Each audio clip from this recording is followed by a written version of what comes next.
ഒരു കുട്ടീനെ പ്രസവിച്ചിട്ട് കൊടുക്കുന്നു, ആരെങ്കിലുമൊക്കെ നോക്കുന്നു, ഇങ്ങനെ വളർന്നോളുന്നു. അങ്ങനെ വളരില്ല എന്നല്ല, പക്ഷെ ഒരുപാട് പ്രശ്നങ്ങളൊക്കെ അതിൻ്റെ ഇടയിൽ ഉണ്ടാകും. പക്ഷെ നമ്മൾ വിചാരിക്കുന്ന പോലെ റെസീലിയൻ്റ് ആയിട്ടുള്ള, കോൺഫിഡൻ്റ് ആയിട്ടുള്ള, ഇമോഷണലി മെച്ചുവേർഡ് ആയിട്ടുള്ള കുട്ടി ഉണ്ടാവണമെങ്കിൽ നമ്മൾ കുറച്ച് പണിയെടുക്കേണ്ടി വരും. ആ പണികളാണ് ഈ പറയുന്ന പോലത്തെ ഈ കമ്മ്യൂണിക്കേഷൻസ്.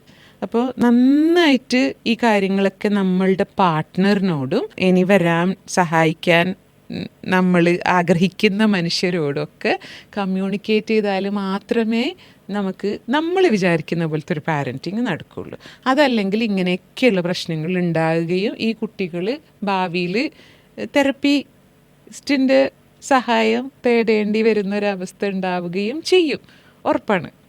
അപ്പം ഇപ്പം ഇങ്ങനെയൊക്കെ നടക്കട്ടെ, നാളെ മറ്റന്നാൾ അവർ സൈക്യാട്രിസ്റ്റിനെയോ സൈക്കോളജിസ്റ്റിനെയോ തെറപ്പിസ്റ്റിനെയോ ആരെ വേണമെങ്കിലും കണ്ടോട്ടെ, ഐ ഡോണ്ട് കെയർ എന്നാണെങ്കിൽ അങ്ങനെ പോകാം. അതല്ല എന്നാണെങ്കിൽ കൃത്യമായിട്ട് നന്നായിട്ട് പ്ലാൻ ചെയ്തിട്ട് എല്ലാ കാര്യങ്ങളെക്കുറിച്ചും കമ്മ്യൂണിക്കേറ്റ് ചെയ്തിട്ട് എന്തെങ്കിലും ശരിയല്ല എന്ന് തോന്നുന്ന കാര്യങ്ങൾ ഇനിയിപ്പോൾ അഥവാ കാണുകയാണ്, ഇനിയിപ്പോൾ അഥവാ നമ്മൾ പ്ലാൻ ചെയ്യാതെ തന്നെയാണ് എല്ലാം ആയിപ്പോയി, ഇങ്ങനെയൊക്കെ ആയിപ്പോയി, നമുക്ക് പറയാനൊന്നും പറ്റിയിട്ടില്ല എങ്കിൽ, നമുക്കിഷ്ടമില്ലാത്ത കാര്യങ്ങൾ കെയർ ടേക്കേഴ്സ് ചെയ്യുന്നതായിട്ട് കാണുകയാണെങ്കിൽ അതിനെക്കുറിച്ച് കമ്മ്യൂണിക്കേറ്റ് ചെയ്യണം.